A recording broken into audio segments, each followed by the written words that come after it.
Montreal, my God!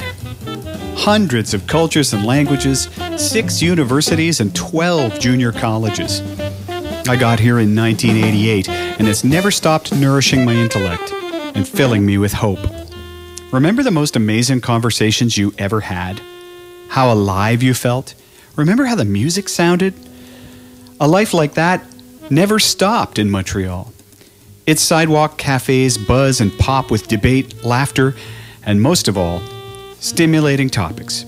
Not gossip, not glibness, just enthusiasm and deep, challenging thoughts. These people are a treat. Come meet them with me. I'm Mike Rudd, a Montreal jazz guitar player with a passion for science, philosophy, history, literature, and of course, music. Over the years, I've met and learned from a small army of people here who, like me, couldn't resist the allure of this beautiful region. I've kept in touch with these amazing people for you. They're waiting in this enticing place to talk to you about crucial ideas, the stuff that makes life so interesting. Come now, listen in and enjoy my view from Montreal.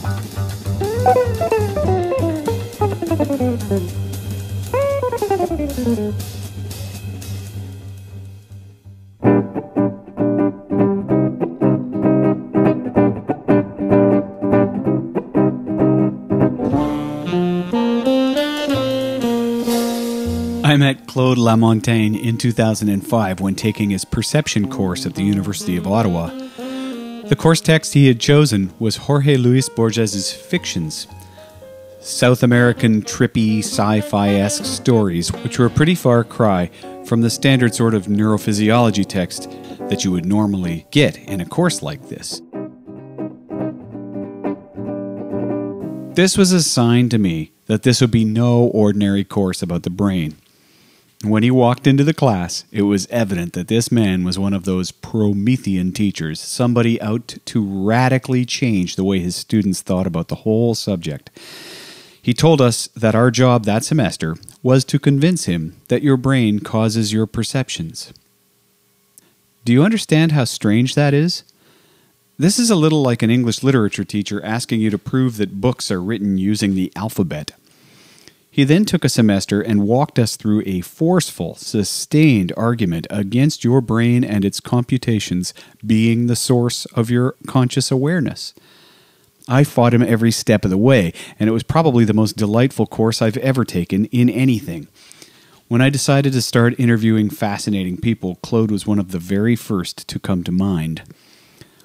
Claude Lamontagne did a PhD in engineering at Edinburgh University, around the time that would have been the golden age of the start of artificial intelligence, when people were just starting to wonder seriously whether machines could think, and especially whether they could ever be programmed to perceive the way that we do.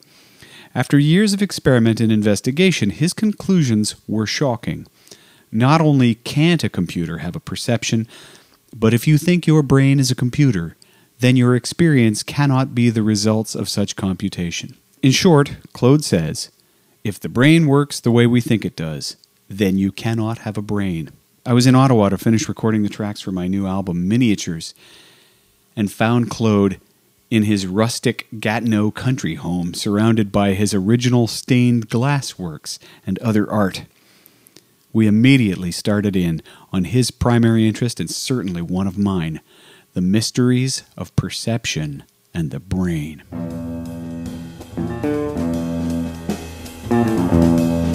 I think I'll just jump right in with perception and how it relates to the brain, with a certain quote from you, that if the brain works the way we think it does, we cannot have a brain. Right. What the devil are you talking about? Yeah, well, when I'm talking about what we know about the brain, I'm talking about present-day neurology, right? I spent my life working, meditating, reflecting on how the brain can actually do it. I mean, cause our experiencing. The problem has to do with a very sharp contrast between two things. And the two things are, on the one hand, how you experience the world, perception, how we perceive the world.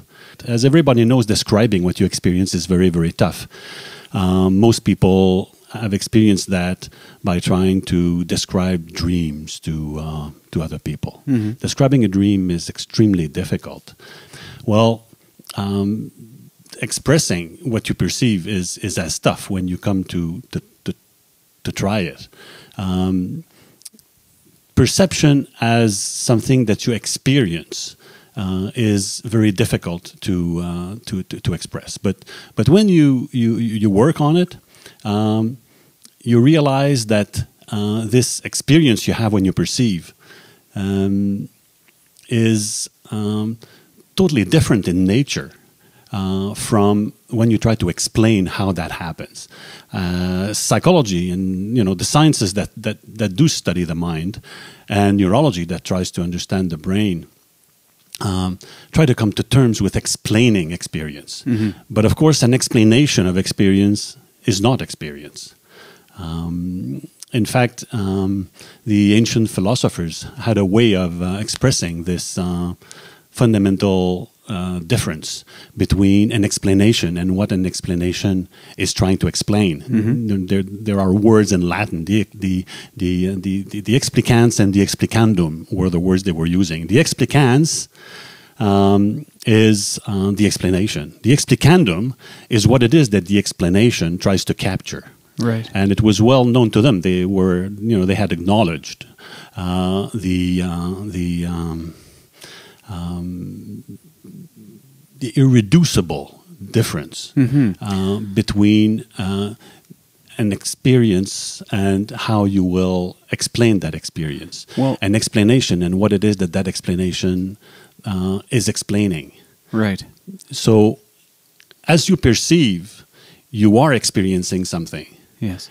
When you try to make sense of it through science or through your natural understanding, you break away from the pure experiencing. You're moving into explanatory mode. And when you move into explanatory mode, well, you're not into the experiencing mode anymore. You move into another mode. And this distinction between the explicans and the explicandum is just making the point that an explanation of something cannot be and will never be what it is that it is trying to explain. The map is not the territory. Right. That there's there's two different modes, and those two modes, they're incommensurable. Right. That's the word. Yeah. The one can't be put in terms of the other. That's right. Exactly. I'm remembering now occasionally when these terms come up to take a moment and unpack them. So the phenomenology study, literally the study of the appearances of things. We say appearances, that makes it seem like we're talking about visual things. Right, but right. in phenomenology broadly, you mean every seemingness of the world, all the ways that things feel, the temperature, the way things feel to your skin, the way your kinesthetic sense, the way your body felt, as all those things are part of this veil of appearances. But for me, appearances poses a problem, because for me, all knowledge is an appearance. The appearances I think phenomenologists are interested in are what I would call more technically the sensory motor appearances, because I think that the theories of science are also appearances. So for Claude, the problem with using the brain to explain the mind possibly boils down to the observation that the brain, like everything else we perceive, is an appearance, a kind of story. And experiences are just categorically different things from anything that this story could ever account for, no matter how detailed the story might be. There will always be an impassable gap between our experiences and the stories we come up with about how that experience was possible.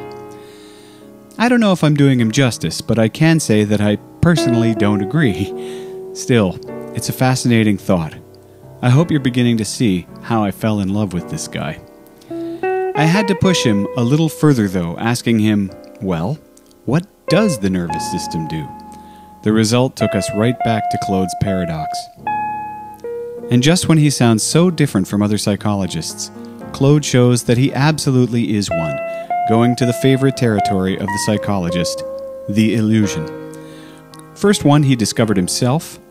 Second, a fascinating one I'll let you find for yourself on YouTube, the rubber hand illusion.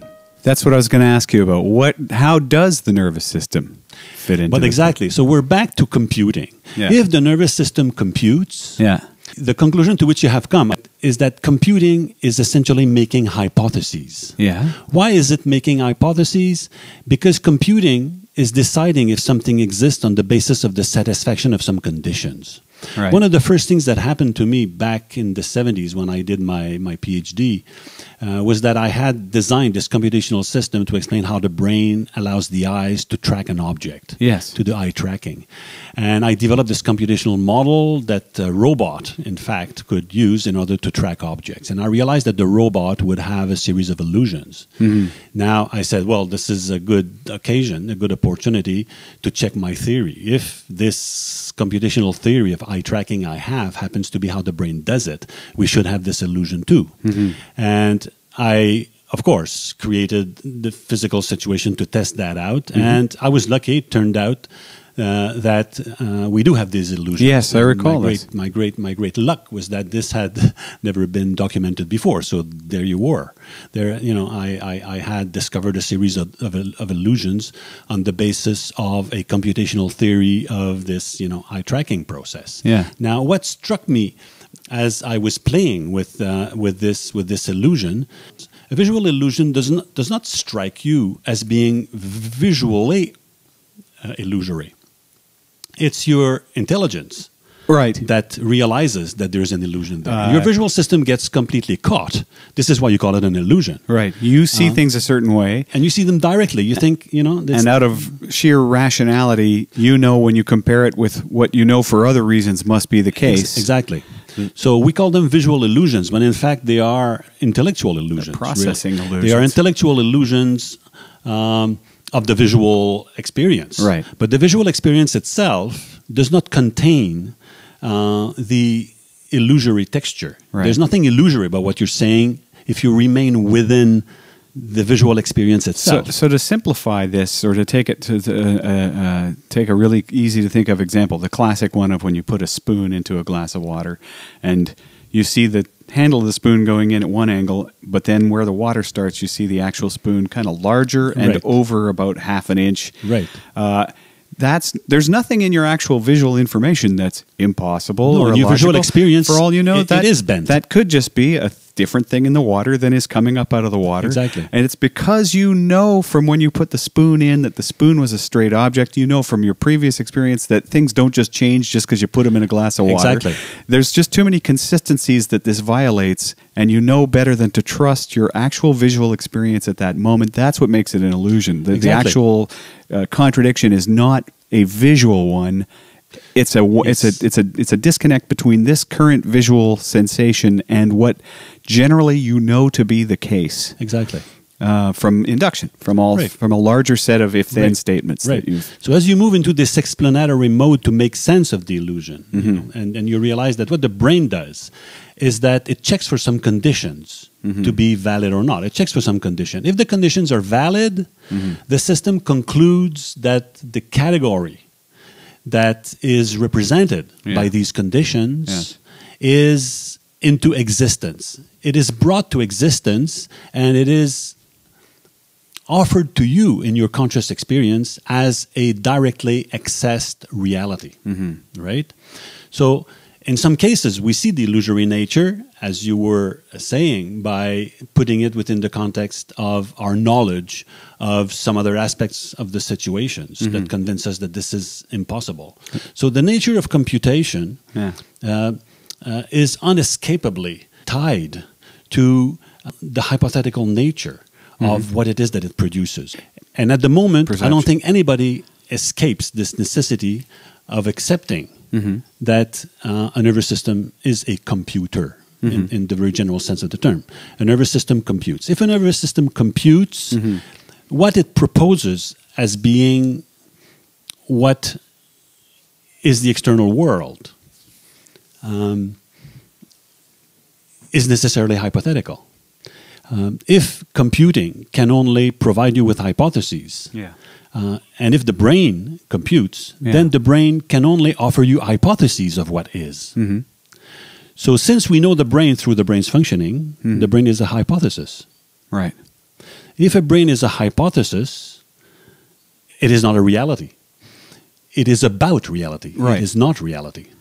There is another illusion that might be brought into the discussion that's quite interesting, and that points again to how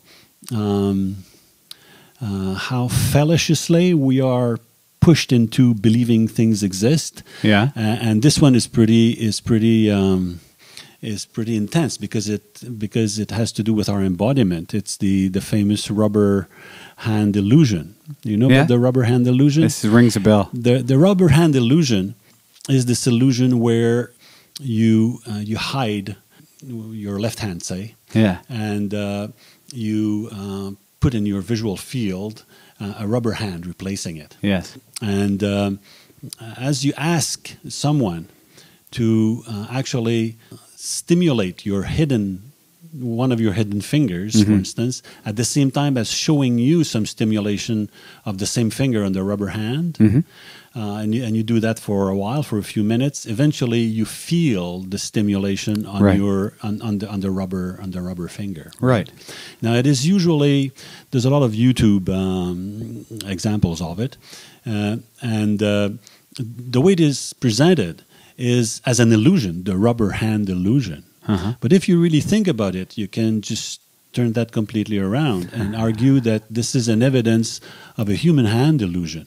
Because the reason why you feel things on your actual Claude, hands I think when they are stimulated. I think you've just you found an example that sums up, that really gets at the meat of what you're talking about. The illusory thing is that you put it to the embodied hand to begin with. That's right. Why would the one have a privilege? This is why status? you call it your body. So your body is a hypothesis. Right. And if your body is a hypothesis, well, since your body contains the brain is a hypothesis too. Sometimes I think Claude might mean something close to this. The brain analyzes data as it comes in. Increasingly complex interwoven networks of neurons make higher and higher level decisions about how that new data relates to all the previous experience. For Claude, this means that the brain is always making guesses, little stories, hypotheses. All the results of those computations are still ultimately just more hypotheses. Therefore, the brain itself, being merely one of those hypotheses, cannot be the experiencing thing. If you've ever heard of the 18th century British empiricist philosopher Bishop George Berkeley, this line of reasoning might sound kind of familiar, and I leave you to make your own criticisms. I certainly have had mine. When I made those criticisms as clearly as I could in my final paper for his course, Claude liked what he read, even if he didn't agree, and we've remained in touch ever since. I often feel like I get close to grasping what he's saying, but I have to confess I have trouble holding on to it. How would you convince Claude that his brain is the cause of his mind? I never could, but he's one of a kind. Such interesting people are rare, but I've made a point of trying to find them. You'll meet more as we go on. Check out my other interviews with interesting thinkers from the sciences and arts. If anyone has any questions for the blog, you can reach me at michaeljamesrudd@gmail.com. That's michaeljamesrudd with one D @gmail.com. Thanks to Tony Chamberlain for sound production, and thank you for listening.